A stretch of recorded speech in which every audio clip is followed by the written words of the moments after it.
예, 오늘 말씀을 나누도록 하겠습니다. 오늘 말씀은 보아스가 룻이 발치에 누웠을 때 또 그 다음에 했던 행동과 대화들, 룻과의 대화들에 대한 이야기들입니다.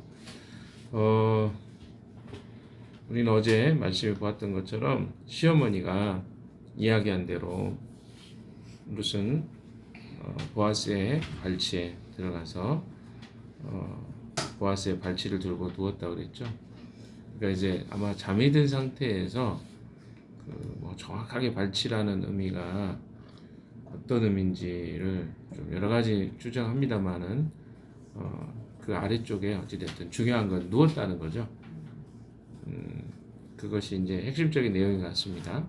8절에 보시면 한밤중이 되었을 때 보아스는 으시시 떨면서 돌아눕다가, 이게 이제 뭐 사람들마다 해석에 좀 차이가 있겠지만 뭔가 인기척이 느껴서 떤 것인지 아니면 추워서 떤 것인지 여러 가지 해석이 있겠죠. 근데 상황상 봤을 때는 이제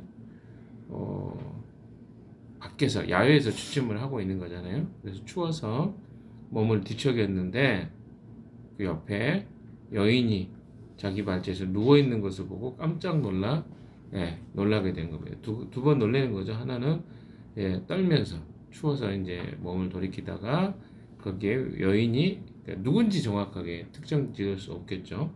여인이 자기 발치에 누워 있는 것을 보고 깜짝 놀랐습니다. 제가 어제도 잠깐 이야기 드렸지만 이 추수밭은 대부분이 남성들의 남성들이 머물러 있는 장소입니다. 특별히 한밤중에 밤늦게 지금처럼 막 불빛이 많은 그런 시기도 아닙니다. 지금이야 뭐 밤이라 그래도 밖에 불빛도 있고 그렇게 위험하다는 생각이 안 들 거예요. 그러나 지금으로부터 약 3,000년이 넘는 시간 전이잖아요. 그렇다고 생각해 보시고, 지금은 우리가 뭐 조선 시대만 해도 밤 한밤중에 어디 다니지 못할 정도로 깜깜한 시대인데, 그곳으로부터도 2,500년 이상 올라가야 되니까 그 시대는 진짜 불빛 하나 없는, 그러니까 굉장히 위험한 거죠. 남자들이 곳곳에서 누워서 자고 있고, 그렇죠? 그래서 시어머니가 이야기할 때도 굉장히 위험한 것이기 때문에 사람들에게 보이지 않게 하라는 것 중에, 우리는 이제 몰래 가라 이 말로 생각할 수도 있겠지만 위험이 할 수 있다는 거죠. 여성이 그 한밤중에 특별히 보아스 옆에 누우려고 했을 때 그런 것들이 이제 밝혀지는 것도 문제가 되지만, 또 누군가에게 관찰이 되는 것은 굉장히 위험할 수 있는 거기 때문에 조심하라고 했던 것들을 좀 기억해 볼 필요가 있습니다. 그러니까 이 한밤중에 누군가가 발치에 있는 것은 굉장히 깜짝 섬뜩할 것 같은 생각이 듭니다. 그런데 보아스가 그 다음부터 하고 있는 이야기를 들어보시면 우리가 보아스가 어떤 성품인지를 좀 알 수 있을 것 같습니다. 자, 9절 같이 읽을까요? 시작. 누구요? 하고 물었다. 룻이 대답하였다. 어른의 종이 룻입니다. 어른의 품에 이 종을 안아주십시오. 어른이야말로 지방 어른으로서 저를 맡아야 할 분이십니다. 이 새 번역은 좀 이런 부분에서는 그렇게 썩 좋은 번역이라고 하기가 어렵습니다. 왜냐하면 너무 풀어가지고 해석을 하다 보니까 조금 이 표현이 성경이 진짜 말해주고 싶어하는 내용을 이야기하기보다는 현대적으로 어떤 느낌만 전달이 좀 되는 것 같거든요. 그래서 조금 어쩔 수 없죠. 세 번에 우리가 보기로 했으니까. 근데 여기서 룻의 대답을 한번 생각해 보십시오. 어른의 종 룻입니다. 저는 룻입니다. 저는 어른의 시종입니다. 시녀입니다. 이런 표현이거든요. 이게 좀 처음에 이런 표현하는 내용들을 보시면 좀 달라진 것들을 보게 됩니다. 어떤 차이가 있냐면 룻이 자기를 인식하는 좀 자기 정체성이랄까요? 자기에 대한 인식이 달라져요. 처음에는 뭐라고 표현했던 거 여러분 기억하십니까? 그때는 예? 처음에는 보아스가 부를 때도 그랬죠. 저 소녀는 누구냐? 이렇게 처음에 물어봤었고요. 그리고 다른 사람들이 그를 호칭할 때 보아스가 루스 호칭할 때도 내 딸아라고도 부릅니다. 그리고 나중에는 뭐 현숙한 여인이라고도 표현이 여기 이제 세 번이 그렇게 표현이 안 됐지만 현숙한 여인 이런 변화가 있는 것처럼 룻에게도 변화가 있어요. 룻 스스로도 자기 스스로는 모압 땅에서 온 모압 여인이었어요. 계속 호칭이 그랬잖아요. 그리고 어떻습니까? 저는 하녀입니다. 이렇게 했어요. 그런데 지금 여기 뭐라고 보니까 어른의 종 룻입니다. 종이라고 표현되지만 시녀 그러니까 이게 아까 얘기했던 것처럼 조금 다른 표현인데 개혁 개정이나 이런 데 시녀라고 표현되어 있습니다. 예, 여종이라고. 근데 여기에 보시면 어떤 느낌이냐면 자기 인식이 좀 바뀌어가고 있어요. 과거에는 그냥 그 어디 땅 모압 땅에 예 모압에서 온 여인이라는 게 그 여인의 정체성이었어요. 그러나 어떻습니까? 이렇게 유다 땅에 살면서 그가 조금씩 그래서 자기를 어때요? 룻인데 누구의 종? 어른의 종. 근데 이 어른이라는 것은 이제 나이를 좀 추정해 보면요. 보통 그 당시 여인들이 15에서 20살 사이에 거의 다 결혼을 했습니다. 그리고 우리 교회 지체들은 상당히 나이가 많은 사람들 그 당시로 보면 결혼도 못한 못한 그 당시로 보면 3000년 전이니까 이런 이야기 할 수 있죠. 우리나라도 그랬잖아요. 예전에는 뭐 20대 초반 중반만 돼도 결혼을 다 했던 그런 시대가 있었으니까 그게 불과 10년 전이에요. 제 앞세대 10년으로 생각해보면 그때가 그랬거든요. 그럼 불과 4, 50년 전이잖아요. 그러면 생각해 보십시오. 이 시대에 그 룻이 작게는 25살에서 많게면 어때요? 30살 정도 됩니다. 왜냐하면 남편이 죽은 지 10년이 됐거든요. 결혼하고. 그렇죠? 결혼하고 10년 돼서 죽고 그 다음 이야기니까 나이가 20대 뭐 작으면 20대 중반 많으면 30대 좀 못된 거나 30대거나 이 정도예요. 그러면 어른이라고 했을 경우 그 나오미하고 나이가 비슷한 나이일 것 같아요. 40대 중반 후반 뭐 이 정도 되는 나이가 보아스의 나이일 거라고 추정이 됩니다. 좀 이해가 되시죠? 그러니까 어른의 종이라고 표현. 근데 여기서 우리가 남녀간의 사랑이라고 하면 나이가 비슷하고 뭔가 이렇게 그 로맨틱한 사랑을 이야기할 수 있는데 여기서의 사랑이나 이런 게 아니에요. 이런 부분들은. 왜냐하면 제가 계속 이야기했지만 계대 결혼이라는 어떤 측면에서 이걸 이해하셔야 된다고 했습니다. 계대 결혼은 무엇입니까? 기업물을 자예요. 여기 뒤에도 그 누구죠? 보아스가 하는 말을 잘 유심히 지켜보십시오. 들어보십시오. 거기에는 뭐라고 10절에 보시면 보아스가 룻에게 말합니다. 이봐요, 룻 그대는 주님께 복을 받은 여인이요. 가난하든 부유하든 젊은 남자를 따라 감직한대. 그렇게 하지 않았으니 지금 그대가 보여준 갸륵한 마음에는 이제까지 보여준 것보다 더욱더 값진 것이요. 이게 무슨 말일까요? 이 말이 좀 어렵죠. 근데 이 말의 뜻은 그런 겁니다. 그러니까 지금 계대 결혼을 생각하지 않고 그냥 가난하든 부유하든 젊은 남자하고 결혼하든 할 수도 있을 건데 당신이 지금 이 자리에 이렇게 있다는 것은 지금 하나님이 주신 기업을 기업을 물려받기 위해서 지금 이 자리에 있다는 것을 보아스가 인식한 거예요. 단순히 어떤 성적인 부분에 유혹을 하고 있다 이런 측면이 아니라 왜 룻이 이 자리에 있는지를 알고 있었던 것입니다. 자, 근데 보세요. 여기 우리가 좀 봐야 될 건 뭐냐면 이 당시에 유대인들은요. 계대 결혼이라는 것은 율법입니다. 율법적이에요. 왜 그럴까요? 이것은 여러 가지 의미가 있을 수 있습니다. 그러니까 사회 보장 제도 중에 하나가 계대 결혼이에요. 그러니까 우리의 관점에서 보시면 안 됩니다. 지금 시대 관점에 보면 조금 이상한 제도예요. 그러나 그 당시, 그러니까 3000년 전의 사회 속에서는 여성들을 보호할 수 있는 사회적 보장 제도가 바로 이겁니다. 왜? 아들을 낳거나 또 남편이 있거나 그럼으로 인해서 그 당시에는 보호를 받을 수 있었어요. 누가? 그 여인이. 그런데 남편이 죽어버려요. 미망인이 됐어요. 그리고 혹시 아들도 없어요. 이런 상황인 경우 혹은 또 이제 계대 결혼에 가장 가까운 것은 이제 형제간이거든요. 형제간이 그러니까 뭐 우리 상식으로는 좀 이해 안 될 수 있겠지만 그 시대에서는 서로 보호해 주는 거예요. 그래서 아들을 낳게 해주고 그래서 그 기업을 계속해서 유지할 수 있도록 하는 사회 보장 제도 같은 것이 계대 결혼이었습니다. 그런데 그 형제들, 그러니까 남편의 형제들 가운데 그럴 사람이 없으면 조금 더 확장해서 삼촌이나 조금 더 확장해서 그 가운데 있는 친척들 중에 기업을 부를 수 있도록 보장해주는 제도가 계대 결혼이었어요. 그러니까 그런데 이 시대, 특별히 사사시대 말기, 사사시대에는 이런 계대 결혼조차도 사람들이 어떻게 해요?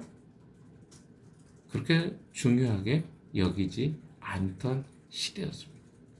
무슨 말이냐면 사회보장제도와 같고 또 하나님께서 하나님의 백성으로서의 기업을 유지하고 지켜야 한다고 하는 율법이 이스라엘 백성들 안에서는 그렇게 흔하게 지켜지는 제도가 아니었다는 것이죠. 그냥 명목상 이름만 남아있는 그런 제도가 되어버렸는데 이방의 여인인 이 룻이 지금 보아스 앞에서 그런 제도를 가지고 지금 자기의 발치에 누워있는 이 모습을 보고 보아스가 감탄한 거예요. 이렇게 이해를 하셔야지 그렇지 않으면 이 내용이 되게 이상한 내용 아니겠습니까? 어떻게 이렇게 이야기가 될 수 있겠어요? 그래서 뭐 마치 여기 구절만 보면 어른의 종 룻입니다. 어른의 품에 이 종을 안아주십시오. 뭐 그러면 되게 에로틱한 느낌이 들잖아요. 어른이야말로 집안으로서를 맡아. 근데 이 내용이 바로 계대결혼적인 거 그리고 또 하나 뭡니까? 기업 물음의 관점에서 해석을 하면 이해가 좀 될 수 있습니다. 그래서 그 보아스가 이야기합니다. 너는 주님의 축복을 받은 사람이다. 근데 그 이유가 뭡니까? 아니 너가 젊으니까 돈이 많든 적든 젊은 남자 따라 갈 수도 있었을 건데 그렇게 하지 않고 지금 내가 보여준 그러니까 뭐 보아스에게 와서 지금 그 자기를 안아달라고 하기 때문에 기특하다고 말한 게 아니에요. 뭐예요? 계대 결혼에 대한 자기의 기업 물음에 대한 이야기와 질문을 하고 있는 것이 참 놀라운 볼 수 없는 여인이라는 것을 이야기하고 있는 거예요. 11절 같이 봅시다. 시작. 이제부터는 걱정하지 마시오. 룻 그대가 바라는 것이라면 무엇인지 다 들어주겠소. 그대가 성숙한 여인이라는 것은 온 마을 사람들이 다 알고 있어. 자, 이 부분에서 좀 우리가 돌아봐야 될 것은 10절에 보시면요. 이제까지 보여준 것보다 더욱더 값진 것이요. 이제 이런 표현이 됐습니다. 지금 그대가 보여준 갸륵한 마음. 근데 다른 성경에 인애라고도 표현되어 있어요. 인애. 근데 이 말이 원어에는 헤세드입니다. 헤세드. 헤세드에 대해서 제가 여러 번 이야기 드렸습니다. 헤세드가 굉장히 많이 나와요. 여기에. 헤세드라는 그 두 가지의 의미가 있어요. 하나님 측면에서 헤세드가 있고 인간의 측면에 헤세드라는 용어의 의미가 있습니다. 하나님의 측면에서 헤세드는 뭡니까? 구원으로 그 백성을 인도해주고 이끌어 주시는 헤세드입니다. 그래서 어떻게 보면 룻 같은 경우는 모압 땅에서 살다가 그 어머니를 따라 유다 땅으로 왔어요. 그리고 그가 선택한 것은 단순히 시어머니를 선택한 것도 있지만 그가 믿고 있는 신 여호와 하나님을 선택한 것이 이게 바로 헤세드로 하나님이 인도해 주셨다는 것을 지금 보아스가 이야기하는 거예요. 그래서 여기서 말하는 이제까지 보여준 것보다 이제까지는 뭡니까? 그가 선택한 거야. 누구? 하나님의 은혜를 붙잡는 거죠. 그래서 붙잡았는데 이제는 뭐요? 더욱더 값진 것이다. 그 뭡니까? 그가 그 하나님의 헤세드를 어떻게 하는 충성스러움으로 지금 반응하고 있는 것을 이야기하는 것입니다. 하나님의 은혜와 자비를 붙잡는 마음, 이것도 헤세드거든요. 인간편에서의 헤세드 뭡니까? 하나님이 내게 주신 허락해 주신 것에 대해서 충성을 다하는 거예요. 헤세드의 의미입니다. 자, 그래서 그것을 어때요? 지금 보아스가 이야기하고 있는 것입니다. 그래서 지금 보아스가 뭐라고 이야기합니까? 11절에 그대가 바라는 것이라면 무엇이든지 다 들어주겠어. 이것은요, 그런 룻의 절대적 하나님을 향한 신앙과 또 반응에 대한 보아스의 은혜를 베푸는 마음이죠. 왜냐하면 그렇게 하지 않을 수도 있어요. 그 이야기를 들어보면 자기보다 더 가까운 친족이 있다고 하잖아요. 그럼 자기가 그 의무를 다하지 않을 수도 있고 은혜를 베풀지 않을 수도 있어요. 그러나 이 여인의 모습은 그를 감동시켰습니다. 그래서 그가 약속을 하죠. 이제부터는 걱정하지 마시오. 룻 그대가 바라는 것이라면 무엇이든지 다 들어주겠어. 그러니까 지금 뭐예요? 계대 결혼을 내가 이루어지겠다 이런 이야기가 아니에요.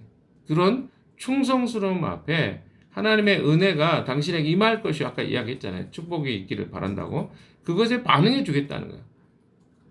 결혼이 된다면 결혼도 뭐 할 수 있겠죠. 그러나 먼저 전제 조건이 있습니다. 그대가 정숙한 여인이라는 것은 온 마을 사람이 다 알고 있어요.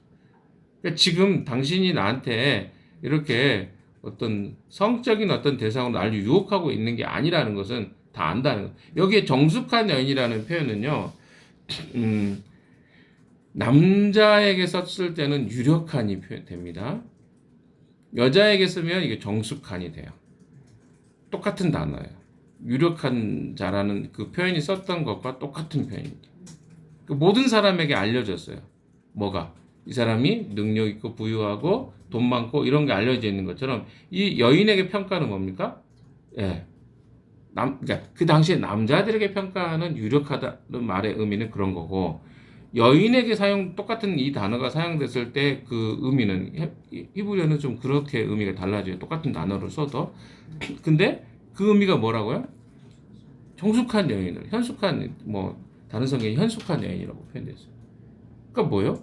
굉장히 지혜롭고, 또 그런 어떤 상황판이 잘 되고, 또 사람들에게 품격을 가지고 있는 그런 여인으로 이 룻이 이미 알려졌다는 사실을 보아스가 이야기합니다. 명성을 알고 있었던 거죠. 그래서 이 여인이 가벼이 성적인 유혹으로 자기를 유혹했다 이렇게 보지 않은 것이죠. 자, 12절도 같이 한 번만 더 읽어봅시다. 시작. 내가 지방관으로서 그대를 맡아야 할 책임이 있다는 것은 틀림없어. 하지만 그대를 맡아야 할 사람으로 나보다 더 가까운 친족이 한 사람 있어. 자, 아마 보아스도 상황을 살폈던 것 같아요. 이게 사실은 룻하고 어떤 연관이 있는 건 아닙니다. 근데 엘리멜렉하고의 친척 관계로 인해서 엘리멜렉과 나오미 그리고 그 관계로 인한 이 룻이 어떤 자기하고 어떤 관계인가를 이미 알고 있었다는 거죠. 친족 관계로서 이런 상황이 될 때는 친족으로서의 의무를 다해야 되는 것이 율법적으로 있다는 것을 이미 알고 있었어요. 그런데 그가 말하고 있는 건 무엇입니까? 이건 단순히 인간적인 욕심으로 말하고 있는 게 아니라는 걸 압니다. 왜? 나보다 더 가까운 친족이 이게 율법의 방식이거든요. 가까운 사람일수록 그 책임이 더 강합니다. 그 사람이 그 의무를 다하지 않을 때 그 다음 사람이 또 책임을 다할 수 있는 것이죠. 이런 것이 율법의 방식인데 자 13절 다 같이 읽겠습니다. 시작. 오늘 밤은 여기서 지내고 날이 밝거든 봅시다. 그가 지방관으로서 그대를 맡겠다면 좋소. 그렇게 하도록 합시다.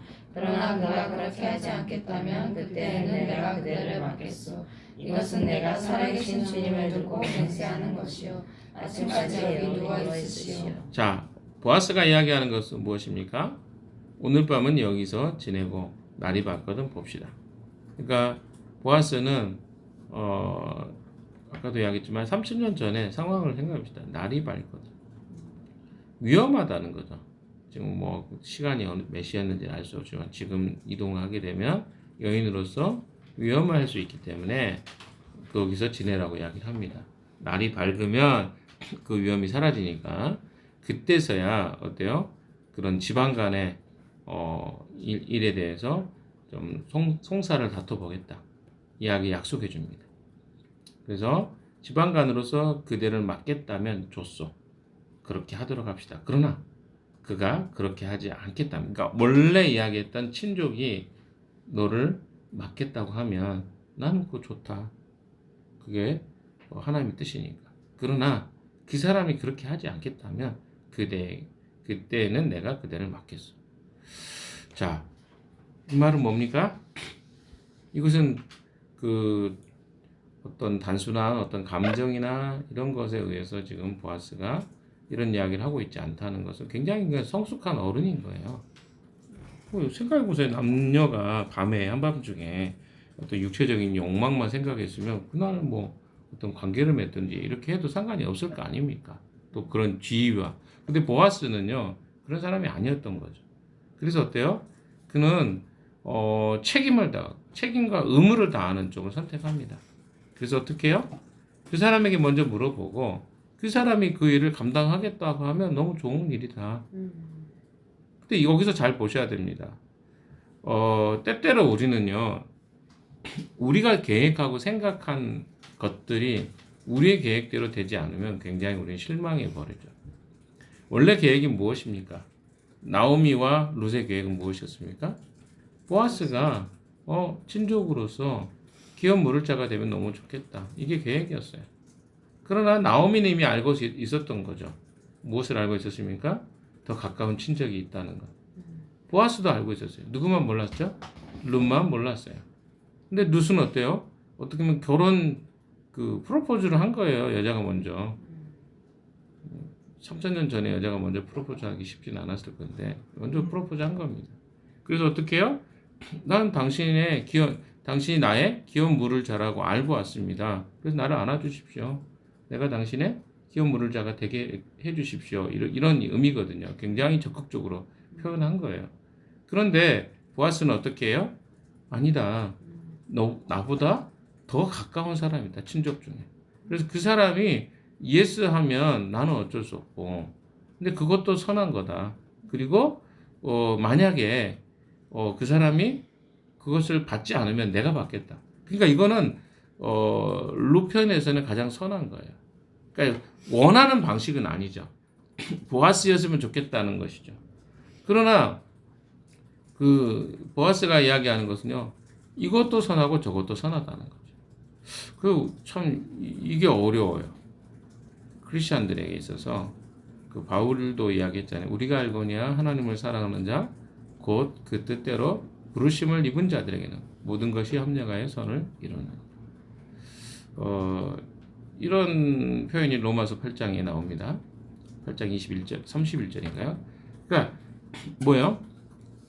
우리가 알거니 하나님을 사랑하는 자 곧 그 뜻대로 부르심을 입은 자 그리스도인들에게는요 모든 것이 합력하여 선을 이룬대요. 근데 우리는 어떤 것이 더 선하다고 생각합니까? 내가 원하는 방식, 내가 원하는 사람. 그러니까 보아스였으면 좋겠죠. 이 이야기를 듣고 있는 우리도 마찬가지잖아요. 혹시 이 이야기가 다른 쪽으로 흘러가나? 뭐 이렇게 긴장감이 들 수도 있겠죠. 그러나 중요한 건 무엇입니까? 하나님은 항상 우리에게 선을 행하시는 분이라는 거예요. 우리 욕심이 내려갇히면. 근데 우리는 자꾸 나의 욕심을 하나님이 들어주기를 원하는 방식으로 늘 기도하고 우리가 바랍니다. 그래서 내가 원하는 방식이 아닌 어떤 결정이나 일들이 주어질 때 우리는 그것을 하나님의 선하심으로 보지 않고 뭐라고 생각해요? 하나님 왜 내 뜻을 들어주지 않습니까? 라고 이해해버린다는 거죠. 그러나 보아스가 이야기하는 것들을 봤을 때는요. 둘 다 선한 뜻이었어요. 누구에게? 룻에게는. 그래서 그는 책임지는 일을 했습니다. 책임질 수 없는 일을 하지 않고 책임지는 일을 했어요. 그래서 그가 먼저 룻과 함께 동침하기 이전에 어때요? 그 상황을 살폈어요. 그리고 그 순서를 잘 지켰습니다. 이게 바로 하나님의 사람들이 하는 일이죠. 그러니까 우리는 우리의 욕망이 먼저 앞설 때가 굉장히 많아요.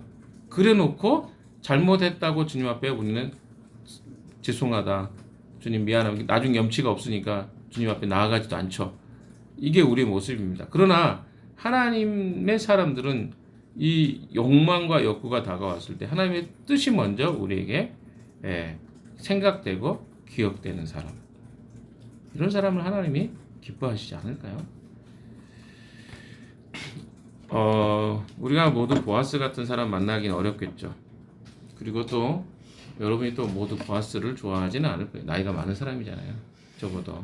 그러니까 이게 남녀간의 어떤 히스토리로 보시면 안 된다는 거예요. 그러니까 이런 어떤 것보다는 하나님을 알아간다, 하나님의 방식으로 살아간다, 이런 것들을 여러분이 좀 이해했으면 좋겠어요.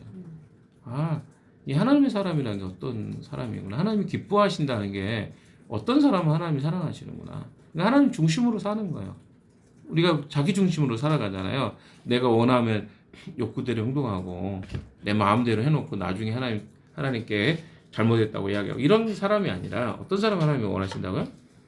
뭐 제가 지난주에도 지난 수요일에 정체성 강의 때도 이야기했지만 생각을 하나님께 모두 복종시키는 사람들, 내 충동과 욕구대로 살지 않는 사람들, 주님이 기뻐하십니다. 그래서 우리는 오늘도 우리에게 주신 이 말씀을 통해서 룻은 누스의 일을 성실하게 합니다. 하나님의 뜻을 구합니다. 그러나 무지한 부분이 있었죠. 기업 모를 자라고 생각했던 나오미가 제대로 가르쳐주지 않은 거죠. 보아스가 기업 모를 자라고 했는데 알고 보니까 그 사람이 아니었던 거죠. 그러나 룻의 입장에서는 최선을 다해서 그가 성실하게 충성스럽게 하나님의 뜻을 구합니다. 용기도 내죠. 그리고 또 그것이 하나님의 뜻대로 보아스라는 사람을 통해서 기업 모를 자가 자기가 아니라 친족이라는 이야기를 들었을 때도 어떻게 합니까? 그것을 받아들이는 거예요. 그게 신앙인 거죠. 우리에게는요, 우리의 뜻을 하나님께 묻고 하나님의 선하심을 인정하면서 주님이 우리에게 허락해 주신 걸 받아들이는 것, 이것도 신앙이라고 생각합니다. 오늘 하루 여러분에게 이런 비슷한 일들이 생길 수도 있다고 저는 생각합니다. 그럴 때마다 주님의 뜻을 구하고 묻고 또 그것을 통해서 하나님 앞에 나아가는 여러분 되시기를 주님의 이름으로 축원합니다. 기도합시다.